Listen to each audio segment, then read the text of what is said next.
एवं विकास,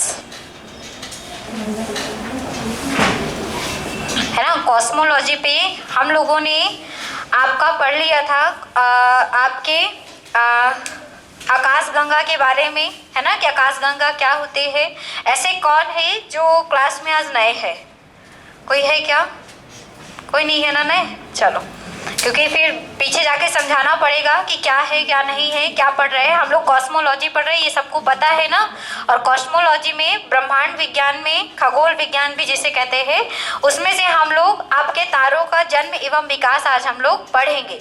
मतलब तारों का निर्माण कैसे होता है, कहाँ होता है, उसकी पूरी प्रोसेस नहीं पढ़ेंगे, लेकिन कौन सा वर्ड क्या होता है और इसको क्यों कहते हैं ये थोड़ा सा जानने की कोशिश करेंगे। क्योंकि इसके अंदर की चीज़ें आपको नहीं पूछेगी कि कैसे क्रिया होती है कैसे नहीं होती है। आपको जरूर कुछ वर्ड है, जैसे आपने कुछ वर्ड सुन के रखे होंगे कॉस्मोलॉजी से संबंधित, एक दो वर्ड हैं, जैसे सुपरनोवा क्या है, आपने श्वेत वामन तारा भी पढ़ा होगा शायद कभी, काला वामन तारा भी होता है, आपका आदि तारा भी सुना होगा आपने, है ना, सुना है ना। ये जो वर्ड है ये क्या है, इसके बारे में थोड़ा सा आज हम लोग को जानना है। तो आपको बताते हैं कि तारों का जन्म एवं विकास कहाँ हुआ, अब कैसे हुआ। ठीक है, हमने ये बताया था कि हमारी जो आकाशगंगा है, मंदाकिनी है, उसके बीच में ब्लैक होल है। ये हमने बताया था आपको कि उसके बीच में ब्लैक होल है, और ब्लैक होल के बगल में आपकी एक घूर्णनशील भुजा है, जिसे हम क्या कहते हैं, मध्यवर्ती घूर्णनशील भुजा। और तीसरी बाहरी भुजा है, जिसे हम कहते हैं तीसरी या अंतिम घूर्णनशील भुजा। और हमने ये आपको बताया था कि हमारी जो सौर मंडल है वो हमारी मध्यवर्ती घूर्णनशील भुजा में स्थित है, और हमारा जो तारों का जन्म एवं नए नए तारों का जो विकास हो रहा होता है वो किस भुजा में होता है, तीसरी। और ये ऐसे ही क्यों बनता है, क्योंकि हमारी आकाशगंगा का जो आकार है वो कैसा है, सर्पिलाकार है। ये सबको पता है ना, इतना हमने बता दिया था आपके आकाशगंगा के बारे में, चीजें हो गई थी। बस इतना यहाँ पे आपको ये पॉइंट याद रखना है कि जो हमारे तारों का जन्म एवं विकास होगा वो कहाँ पे होगा, आपकी आकाशगंगा के तीसरी घूर्णनशील भुजा में। चलिए, अब कैसे होता है जन्म ये समझते हैं। मैं आपको ऐसे ही मतलब ये पूरा बताते हुए आपको समझाती जाऊंगी कि क्या क्या है, इसको आपको ध्यान से अभी समझना है। सबसे पहले हमने आपको ये बताया था, क्योंकि बाहरी भाग पर है, तो हमारे ब्रह्मांड में, हमारे अंतरिक्ष में सबसे ज्यादा मात्रा हाइड्रोजन की है ना, हाइड्रोजन है, हीलियम है ना, तो ये और वाष्प है। तो हमारे जो हाइड्रोजन, हीलियम और आपके जो वाष्प हैं ये आपके संघनित होते हैं। संघनित का होने का मतलब एक दूसरे से क्या होते हैं, जुड़ते हैं, है ना, एक दूसरे से क्या होते हैं, जुड़ते हैं। तो ये आपके जो हाइड्रोजन, हीलियम और वाष्प है जुड़कर एक नेबुला बनाते हैं सबसे पहले, जिसका नाम है स्टेलर नेबुला, जिसका नाम है स्टेलर नेबुला, स्टेलर नेबुला। ये स्टेलर नेबुला आपके इन्हीं से संघनित होकर बनता है। मतलब एक छोटा सा आकार कह सकते हैं कि जो हाइड्रोजन, हीलियम और वाष्प से मिलकर बनने वाला जो छोटा आकार है वो क्या कहलाएगा, स्टेलर नेबुला। स्टेलर नेबुला में ये हाइड्रोजन, हीलियम संयुक्त होते होते एक आकार बनाते हैं छोटा सा, जिसको हम कहते हैं आदि तारा, या इसी को कहते हैं प्रोटो स्टार, प्रोटो स्टार। इस आदि तारा में क्या होता है कि इस प्रोटो स्टार में जो हमारा हाइड्रोजन होगा वो हीलियम में लगातार क्या हो रहा होगा, कन्वर्ट हो रहा है। ठीक है, याद रखेंगे कि इसमें क्या होता है, हाइड्रोजन हमारा हीलियम में कन्वर्ट हो रहा होता है। और आपको पता है कि यहाँ पे कौन सी क्रिया चल रही होगी, नाभिकीय संलयन। कौन सी क्रिया चल रही होगी, नाभिकीय संलयन। जैसे ही हाइड्रोजन धीरे धीरे हीलियम में कन्वर्ट हो रहा है, तो यहाँ पे नाभिकीय संलयन की प्रक्रिया हो रही है, और यहाँ पे क्या निकल रही है, ऊर्जा निकल रही है। और उस ऊर्जा निकलने पर जो ऊर्जा जो होती है, आपको पता है कि ऊर्जा के प्रथम नियम के अनुसार कि ऊर्जा ना तो नष्ट होती है ना ही ऊर्जा उत्पन्न होती है ना, ये किसी न किसी रूप में क्या होती है, परिवर्तित। तो अब यहाँ पे क्या हो रहा है, हाइड्रोजन किस में कन्वर्ट हो रहा है, हीलियम में कन्वर्ट हो रहा है इसके अंदर। तो ये हाइड्रोजन हीलियम में कन्वर्ट हो रहा है, यहाँ पे परमाणुओं की संख्या बढ़ रही है धीरे धीरे, जिसके कारण से यहाँ पे ऊर्जा का निर्माण होता है, और वो ऊर्जा हमें प्रकाश के रूप में और उष्मा के रूप में प्राप्त होती है। तो यहाँ पे जो इस प्रकाश और उष्मा से चमकता हुआ जो एक हमें तारा दिखाई देगा, जिसे ही हम क्या कहते हैं, स्टार। ठीक है, पहले प्रोटो स्टार, फिर ये क्रिया जब आगे बढ़ती है तो क्या बनता है, स्टार। और आपको पता है कि स्टार हमें चमकते हुए दिखाई देते हैं। क्यों चमकते हुए दिखाई देते हैं? क्योंकि यहाँ पे परमाणु की जो मतलब परमाणु की जो संख्या बढ़ रही है उससे हमें ऊर्जा प्राप्त हो रही है और ऊर्जा प्रकाश और ऊष्मा के रूप में हमें यहाँ पे मिल रही है। अब आगे चलकर ये जो स्टार होगा, अब स्टार में क्या होता है, स्टार में जितना भी हाइड्रोजन होता है वो पूरी तरह से हीलियम में कन्वर्ट हो जाता है। पूरी तरह से किस में कन्वर्ट हो जाता है, हीलियम में। पूरी तरह से इसका हाइड्रोजन हीलियम में कन्वर्ट हो जाता है और यहाँ पे नाभिकीय संलयन की प्रक्रिया चल रही होती है, जिसके दौरान ऊर्जा बहुत तेजी से निकलती है, जिसके कारण से तारे और ज्यादा चमकते हुए हमें दिखाई देते हैं। परंतु एक टाइम ऐसा आता है यहाँ पे परमाणुओं की क्योंकि टक्कर होती है तो ताप भी बढ़ता है, प्रकाश भी बढ़ता है, लेकिन एक टाइम ऐसा होता है कि पूरी तरह से जब हाइड्रोजन हीलियम में कन्वर्ट हो जाता है तो यहाँ पे धीरे धीरे से इसकी ऊर्जा क्या होती है, कम। क्योंकि जब पूरी तरह से इसमें कन्वर्ट हो गया, क्या परमाणुओं का विभाजन हो रहा है, कुछ हो रहा है यहाँ पे, कुछ भी नहीं हो रहा। अब धीरे धीरे यहाँ पे इसकी ऊर्जा क्या हो जाएगी, धीरे धीरे कम होने लग जाएगी। एक समय तक इसमें ये क्रिया चलेगी, जैसे ही पूरा हाइड्रोजन हीलियम में कन्वर्ट हो जाएगा ये क्रिया धीरे धीरे बंद होने लगेगी और प्रकाश और ऊष्मा की मात्रा क्या हो जाएगी, धीरे धीरे कम हो जाएगी। और उस वक्त आपका हमको पता है कि क्या बल लगता है, कौन सा बल लगता है, गुरुत्वाकर्षण बल, है ना। ब्लैक होल से कौन सा बल लगता है, गुरुत्वाकर्षण बल। उस गुरुत्वाकर्षण बल के कारण ये जो स्टार है वो धीरे धीरे से क्या होने लगेगा, सिकुड़ने लगेगा और एक ऐसी स्थिति आएगी जिसमें आपका धीरे धीरे प्रकाश आपके पूरी तरह से खत्म होने के कगार पर आएगा, जिसके कारण से ये जो हमारा तारा है वो हल्का लाल रंग का दिखने लगेगा, जिसे आप लोग बूढ़ा तारा भी कहते हैं। तो आपको लाल रंग का दिखने लगेगा, जिस कारण से इसे हम लाल दानव तारा भी कहते हैं। ठीक है, रेड जियांट स्टार।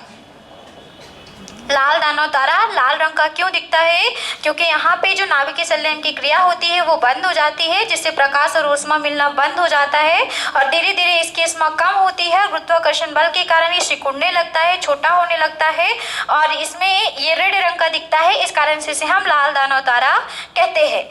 अब ये लाल दानव तारा दो तरह से डिवाइड होगा, मतलब डिवाइड नहीं होता तारा, लेकिन हम ये कह रहे हैं कि दो तरह से हम इसको पढ़ते हैं। एक वर्ड ये बनाता है सुपरनोवा, एक वर्ड बनता है इसका सुपरनोवा और एक बनता है व्हाइट ड्रॉप।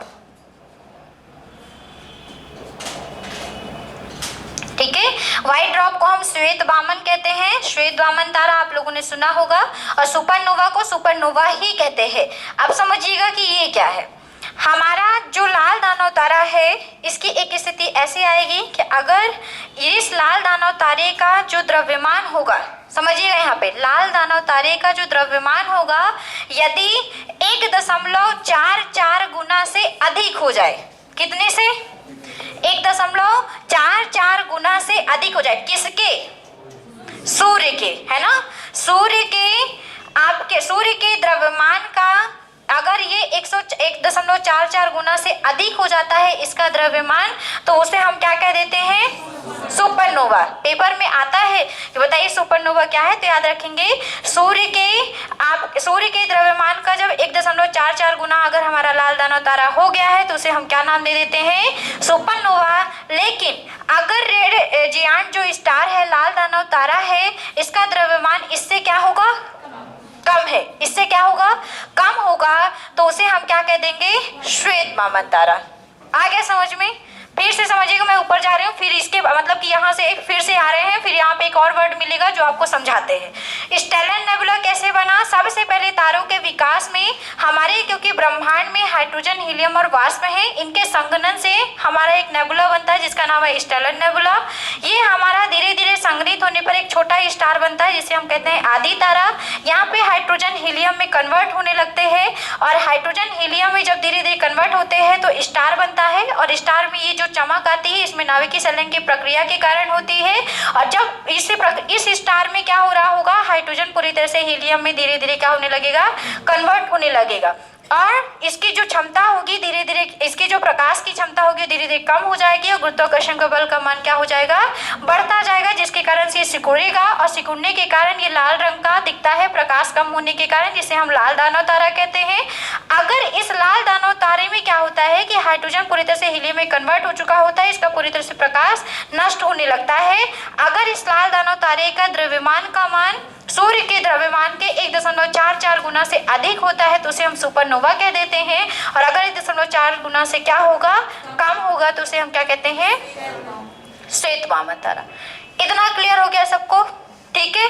अब क्या हो रहा होगा, ये जो व्हाइट ड्रॉप होता है, इस व्हाइट ड्रॉप पे क्या होता है कि आपकी ये जो इसकी जो मध्यवर्ती आपके तारों की भी भुजा होती है, तो तारों की ये जो मध्य वाली भुजा होती है ये धीरे धीरे अपने आप को नष्ट कर लेती है, और नष्ट होने के कारण यहाँ पे इसी तारे पे अगर ऐसा होता है तो धीरे धीरे अपने आप को नष्ट कर लेती है, और इसमें आपका पूरी तरह से प्रकाश पूरी तरह से नष्ट हो जाता है, और जब कोई भी प्रकाश नहीं दिखता वहाँ पे, तब यहाँ पे आपका एक तारा बनता है जिसका नाम है काला वामन तारा। मतलब जब कोई भी प्रकाश दिखाई ना दे तारे पे तो उस तारे को क्या कह देते हैं, काला वामन तारा। अब सुपरनोवा क्या है, जब हमारे यहाँ पे विस्फोट होगा, क्योंकि ये क्रिया इधर भी हो रही है, तो सुपरनोवा में जब विस्फोट होगा तो यहाँ पे जो जब ये नष्ट होती है तो यहाँ पे विस्फोट करती है, जिसके कारण से ये बाहर वाली परत भी क्या हो जाती है, पूरी तरह से विस्फोटित हो जाती है। अंदर क्या हो रहा होगा, अंदर का जो भाग होता है यहाँ पे वो धीरे धीरे जब हीलियम होता है, हीलियम पूरी तरह से कार्बन में कन्वर्ट होने लगता है। किस में कन्वर्ट होने लगता है, कार्बन, और भारी पदार्थ जैसे लोहा में कन्वर्ट होने लगता है। अंदर का जो भाग होगा इसके लोहा और किस में परिवर्तित हो जाएगा, कार्बन में, जिसके कारण से मध्यवर्ती परत फट जाएगी और फटने पर विस्फोट होगा, जिसके कारण से इसकी बाहरी परत भी फट जाएगी, और यहाँ पे जो विस्फोट होगा उसे हम कौन सा विस्फोट कहते हैं, सुपरनोवा विस्फोट कहते हैं।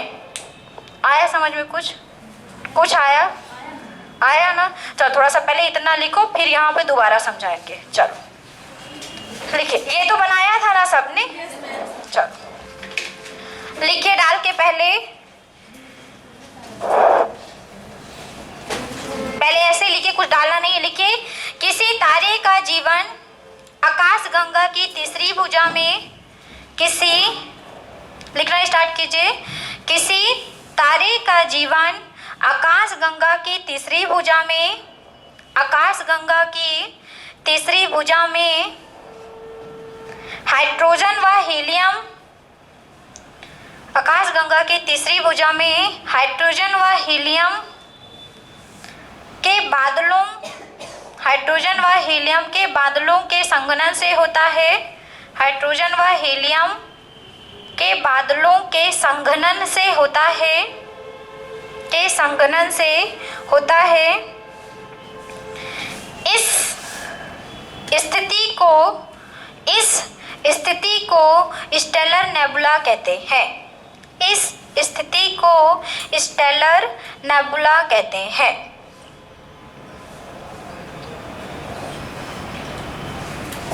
ठीक है। अब लिखिए आदि तारा, प्रोटो स्टार। अब लिखेंगे आदि तारा, प्रोटो स्टार। लिखिए आदि तारा पे, जब आकाश गंगा में हाइड्रोजन का बादल काफी बड़ा होता है, हम अपने मंदाकिनी की बात कर रहे हैं ना, जब आकाश गंगा में हाइड्रोजन का बादल काफी बड़ा होता है, काफी बड़ा होता है, तो गुरुत्वाकर्षण के प्रभाव के कारण, जब आकाश गंगा में हाइड्रोजन का बादल काफी बड़ा होता है तो गुरुत्वाकर्षण बल के कारण, यह धीरे धीरे सिकुड़ने लगता है। गुरुत्वाकर्षण बल के कारण यह धीरे धीरे, शुरू से बोल रहे हैं सुनिएगा, जब आकाश गंगा में हाइड्रोजन का बादल काफी बड़ा होता है तो गुरुत्वाकर्षण बल के कारण यह धीरे धीरे सिकुड़ने लगता है, तथा इसे ही आदि तारा कहते हैं। तथा काट देना, इसे ही आदि तारा कहते हैं। इसे ही आदि तारा कहते हैं। इसे ही आदि तारा कहते हैं। आदि तारा को कुछ और भी कहते हैं। भ्रूण तारा भी कहते हैं, है ना। याद रखिएगा, तारा बनने का पहला स्थिति होता है ना, इसलिए इसे क्या कहते हैं, भ्रूण तारा। भ्रूण तारा के नाम से किसको जानते हैं, आदि तारा को। ठीक है, पेपर में क्वेश्चन और पूछा जाता है, जीवाश्म तारा किसे कहते हैं। पता है आप लोगों को जीवाश्म तारा किसे कहते हैं? मृत तारा नहीं पूछे, जीवाश्म तारा किसे कहेंगे? सुपरनोवा को कहेंगे कि श्वेत वामन को कहेंगे कि काला वामन को? चलो देखते हैं किसको कहेंगे। तीनों ऑप्शन सब कोई बोल रहे हैं। चलो लिखिए, तारा डाल के लिखिए। ये जो आप मृत तारा बोल रहे हैं ना, ये जो काला वामन तारा होता है ये मृत हो जाता है ना। मतलब जब तारा दिखाई ना दे तो उसे हम मृत मान लेते हैं, अंतरिक्ष में लुप्त मान लेते हैं, तो कह देते हैं तारा नष्ट हो गया है। चलिए लिखिए, स्टार्ट लिखिए। आदि तारा के सिकुड़ने से गैसीय बादलों में, आदि तारा के सिकुड़ने से गैसीय बादलों में परमाणुओं के टक्करों की संख्या बढ़ जाती है। आदि तारा के सिकुड़ने से, आदि तारा के सिकुड़ने से परमाणुओं के, आदि तारा के गैसीय बादलों के सिकुड़ने से परमाणुओं के टक्करों की संख्या बढ़ जाती है। आदि तारा के सिकुड़ने से गैसीय बादलों में परमाणुओं के टक्करों की संख्या बढ़ जाती है। परमाणुओं के टक्करों की संख्या बढ़ जाती है, जिसके कारण ताप अत्यधिक बढ़ जाता है। जिसके कारण ताप अत्यधिक बढ़ जाता है तथा हाइड्रोजन से हीलियम के नाभिक बनने लगते हैं। तथा हाइड्रोजन से हीलियम के नाभिक बनने लगते हैं। हाइड्रोजन से हीलियम के नाभिक बनने लगते हैं एवं इसमें विकिरण ऊर्जा उत्सर्जित होती है। एवं इसमें विकिरण ऊर्जा, रेडिएशन एनर्जी, विकिरण ऊर्जा उत्सर्जित होती है। विकिरण ऊर्जा उत्सर्जित होती है, जिसके कारण ये चमकते हुए दिखाई देते हैं।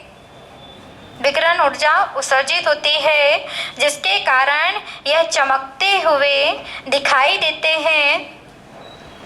उत्सर्जित होती है, जिसके कारण यह चमकते हुए दिखाई देते हैं। इसे ही तारा कहते हैं। इसे ही तारा कहते हैं। क्या हो रहा था इसमें हाइड्रोजन हीलियम में धीरे धीरे कन्वर्ट होना शुरू हो रहा था। इसमें हीलियम के नाभिक बनने लगे, नाभिक संलयन की क्रिया हो रही थी, परमाणुओं की टक्कर हो रहा था। टक्कर होने के कारण यहाँ पे एनर्जी बहुत तेजी से निकल रही थी, जिसके कारण से हमारा तारा क्या होता है, चमकता हुआ दिखाई देता है। क्लियर हो गया इतना? आप लिखिए लाल दानव तारा। आप लिखिए लाल दानव तारा। लाल दानव तारा लिखिए। जैसे जैसे तारों में नाभिकीय संलयन, न्यूक्लियर फिजन, नाभिकीय संलयन की क्रिया होती जाती है। जैसे जैसे तारों में नाभिकीय संलयन की क्रिया होती जाती है, जैसे जैसे तारों में नाभिकीय संलयन की क्रिया होती जाती है, वैसे वैसे हाइड्रोजन हीलियम में परिवर्तित होता जाता है। वैसे वैसे हाइड्रोजन हीलियम में परिवर्तित होता जाता है। वैसे वैसे हाइड्रोजन हीलियम में परिवर्तित होता जाता है, जिसके कारण हीलियम में परिवर्तित होता जाता है, जिसके कारण तारे के क्रोड में, क्रोड मतलब केंद्र का भाग, है ना, तारे के क्रोड में, जिसके कारण तारे के क्रोड में हीलियम की अधिकता हो जाती है। हीलियम की अधिकता हो जाती है और नाभिकीय संलयन की प्रक्रिया रुक जाती है। हीलियम की अधिकता हो जाती है और नाभिकीय संलयन की प्रक्रिया रुक जाती है। नाभिकीय संलयन की प्रक्रिया रुक जाती है। क्रोड में दबाव कम होने के कारण, आगे लिखिए, क्रोड में दबाव कम होने के कारण तारा सिकुड़ने लगता है।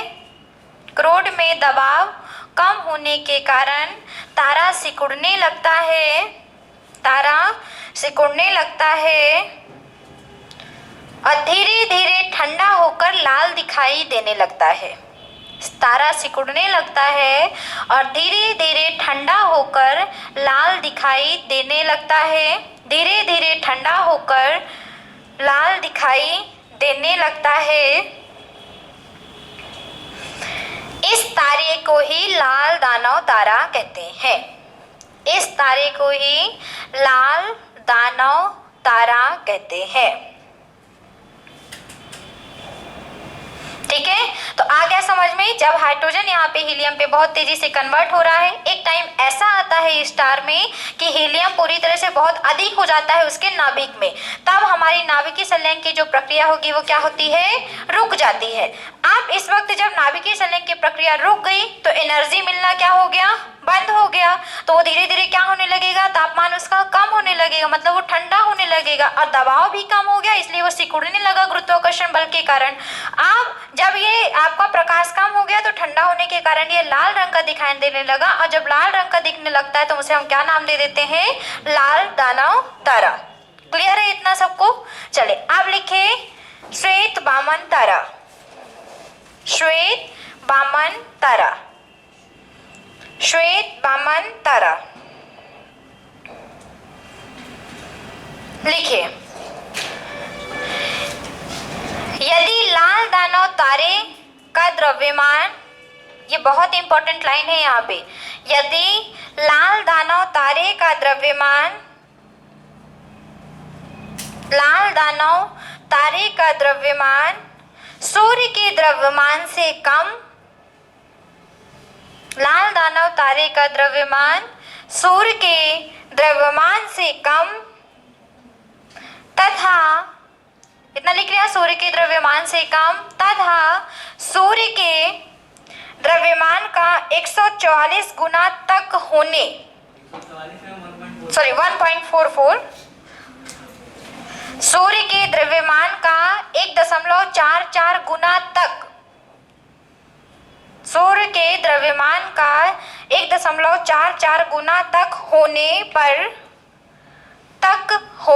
पर, अधिक नहीं बोला है हमने, ठीक है ना? क्या बोल रहे हैं हम, जब हमारे सूर्य के द्रव्यमान से कम हो या फिर सूर्य के द्रव्यमान के 1.44 गुना तक हो, है ना, इससे अधिक ना हो। अधिक हो जाएगा तो क्या बन जाएगा, सुपरनोवा। लेकिन हम बोल रहे हैं अभी कि यहाँ तक हो, तो इसे ही हम श्वेत वामन तारा कहते हैं। इस तारे को ही हम क्या कहेंगे, श्वेत वामन तारा कहते हैं।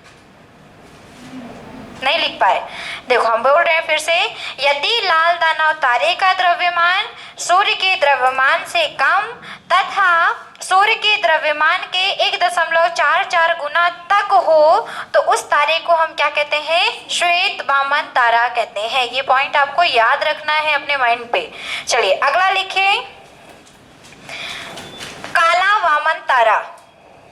काला वामन तारा, हाँ सुपरनोवा, ये श्वेत वामन के बाद काला वामन बनेगा क्योंकि इनमें प्रकाश पूरी तरह से खत्म हो जाएगा।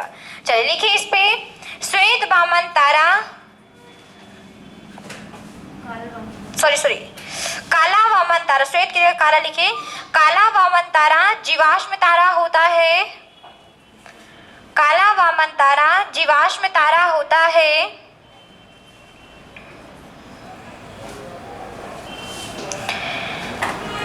जब तारे में हीलियम पूरी तरह से समाप्त हो जाता है, जब तारे में हीलियम पूरी तरह से समाप्त हो जाता है,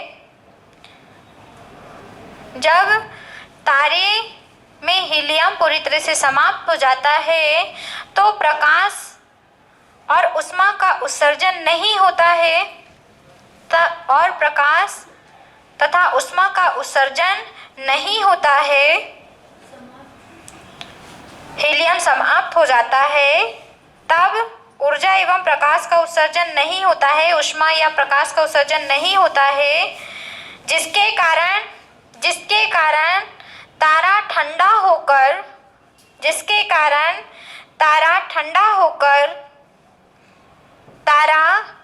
होकर बौने तारे के रूप में परिवर्तित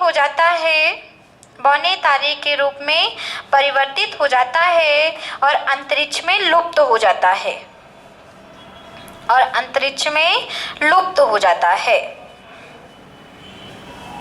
और जब लुप्त हो जाएगा इस स्थिति को ही हम क्या कह देते हैं, काला वामन तारा। क्योंकि दिखाई नहीं दिया इसलिए हमने बोल दिया कि काला है, क्योंकि वहां पे ऊर्जा क्या हो गई, बन नहीं रही थी, अब दिख नहीं रहा है तो हम बोल देते हैं कि अंतरिक्ष में क्या हो जाता है, लुप्त हो जाता है। ठीक, अब लिखिए सुपरनोवा।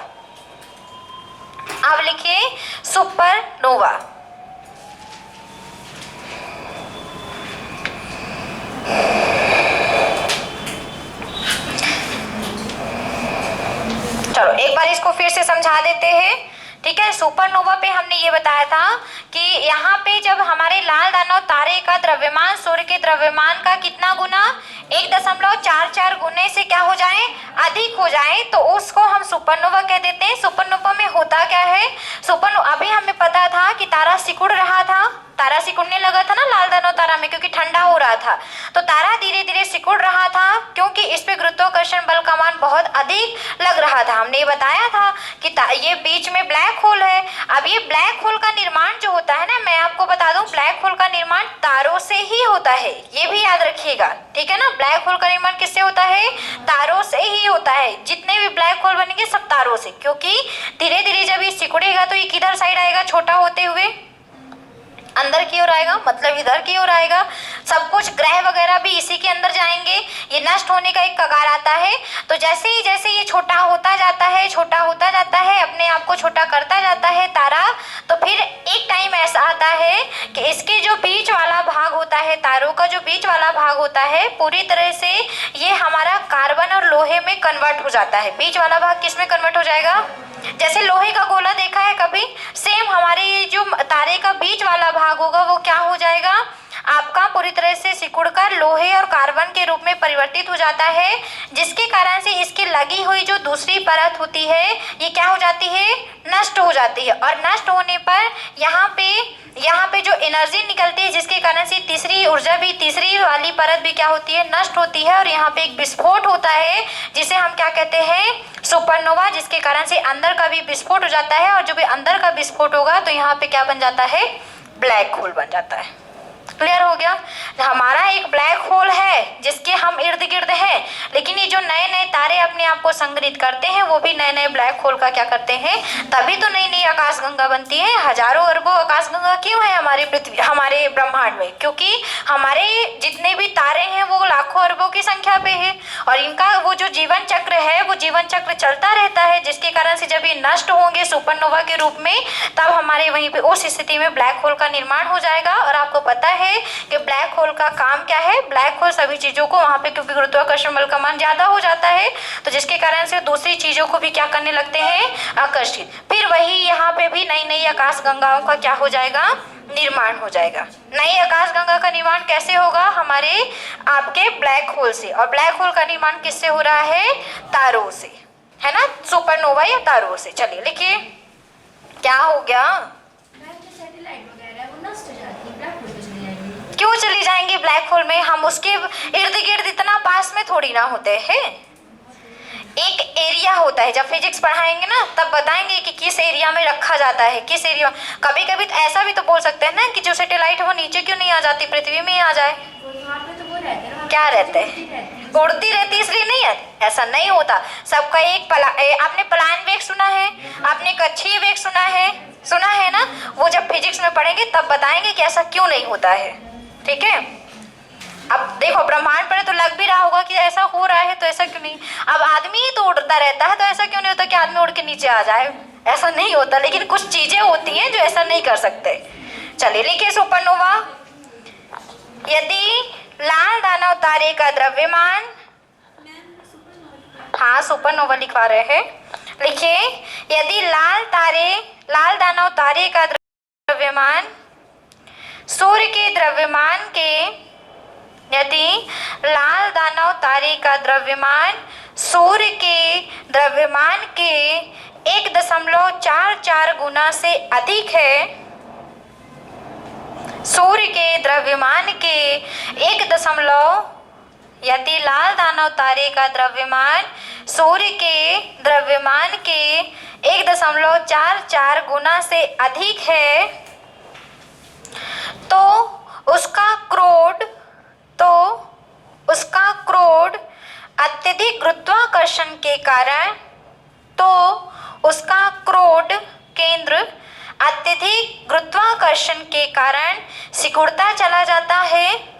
अत्यधिक गुरुत्वाकर्षण के कारण सिकुड़ता चला जाता है। कहाँ तक लिखा? सिकुड़ता चला जाता है तथा तापमान में वृद्धि होने के कारण हीलियम कार्बन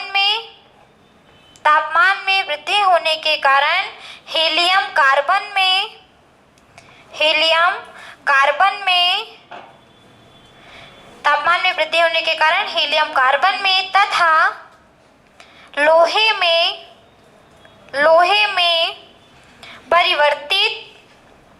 में परिवर्तित हो जाता है। कार्बन में तथा लोहे में परिवर्तित हो जाता है और नाभिकीय संलयन की क्रिया रुक जाती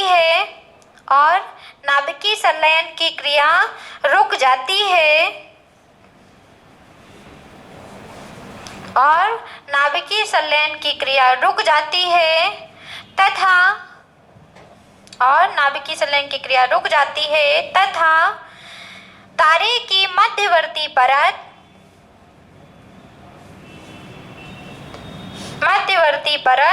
नष्ट हो जाती है।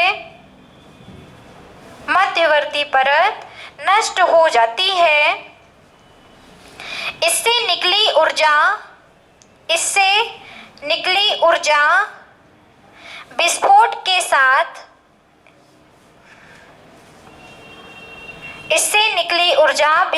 के साथ तारे की ऊपरी परत को उड़ा देती है।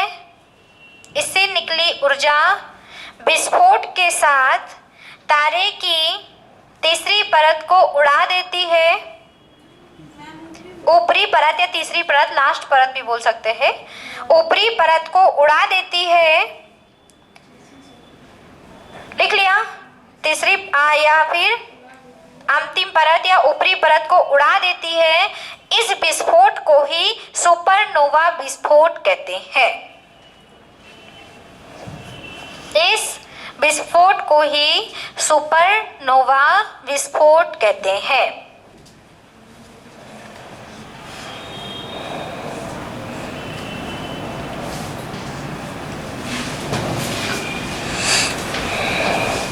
देखो अब क्या होगा, सुपरनोवा विस्फोट हो गया तो यहाँ पे काम खत्म नहीं होता। एक वर्ड और आता है यहाँ पे, इसका लास्ट वर्ड है, आप लोगों ने शायद सुना हो इसके बारे में, न्यूट्रॉन तारा। सुना है? कोई बता सकते हैं न्यूट्रॉन तारा क्या है? सुपरनोवा के बाद ही बनता है, तो बताइए क्या है न्यूट्रॉन तारा? क्या होगा? क्या बातें कर रहे हो भाई? न्यूट्रॉन तारा क्या होता है? जब सुपरनोवा विस्फोट हो चुका होता है तो पूरी तरह से तारा विस्फोट हो गया, लेकिन विस्फोट होने के बाद भी तारे का जो केंद्र बचता है तो उस केंद्र में जो द्रव्यमान होगा वो सूर्य के द्रव्यमान के 1.44 गुना से अधिक तो होता है, लेकिन सूर्य के द्रव्यमान के 3 गुना से क्या होता है? कम होता है। ठीक है ना? यहाँ पे द्रव्यमान अभी कितना है? 1.44 गुना से क्या है? अधिक है, लेकिन सूर्य के द्रव्यमान के कितने गुना से कम है?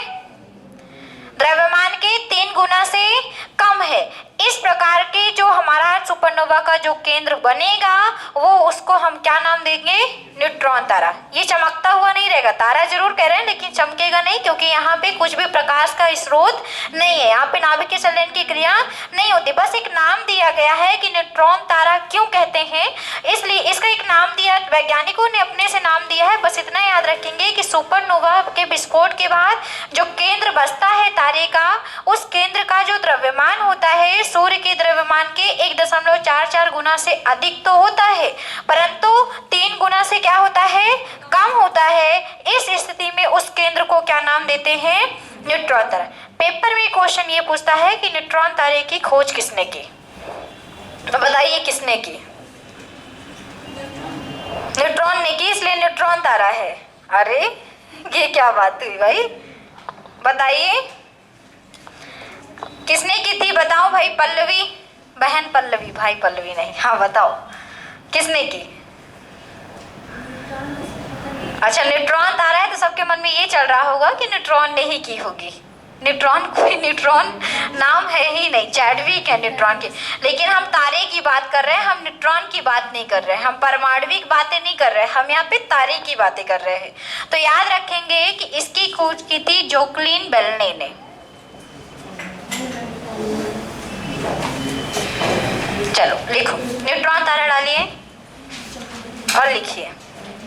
कल की क्लास में हम लोग सूर्य चंद्रमा पढ़ेंगे, ठीक है? सूर्य ये तो खत्म हो जाए, मतलब कल या परसों तक ये खत्म, 5 दिन के लिए बोला था, 4 दिन में हो जाएगा। चलो लिखो, यदि सुपरनोवा विस्फोट के पश्चात, लिखे न्यूट्रॉन तारा पे, यदि सुपरनोवा विस्फोट के पश्चात, सुपरनोवा विस्फोट के पश्चात बचे हुए, सुपरनोवा विस्फोट के पश्चात बचे हुए केंद्रीय भाग का द्रव्यमान, बचे हुए केंद्रीय भाग का द्रव्यमान, विस्फोट के पश्चात बचे हुए केंद्रीय भाग का द्रव्यमान सूर्य के द्रव्यमान के, बचे हुए केंद्रीय भाग का द्रव्यमान सूर्य के द्रव्यमान के 1.44 गुना से अधिक, सूर्य के द्रव्यमान के 1.44 गुना से अधिक, किंतु 3 गुना से कम। ये जो होगा इसका केंद्रीय भाग का द्रव्यमान, फिर से सुनिएगा, केंद्रीय भाग का द्रव्यमान सूर्य के द्रव्यमान के 1.44 गुना से अधिक किंतु 3 गुना से कम है, 3 गुना से कम होता है, तो 3 गुना से कम होता है तो इसे न्यूट्रॉन तारा कह देते हैं, तो इसे न्यूट्रॉन तारा कह देते हैं, न्यूट्रॉन तारा कह देते हैं। यह तारा अपने अक्ष पर, यह तारा अपने अक्ष पर 1 सेकंड में 30 बार घूर्णन करता है, 1 सेकंड में 30 बार, अपने अक्ष पर 1 सेकंड में 30 बार घूर्णन करता है। क्या है घूर्णन गति? 1 सेकंड में चली गई दूरी।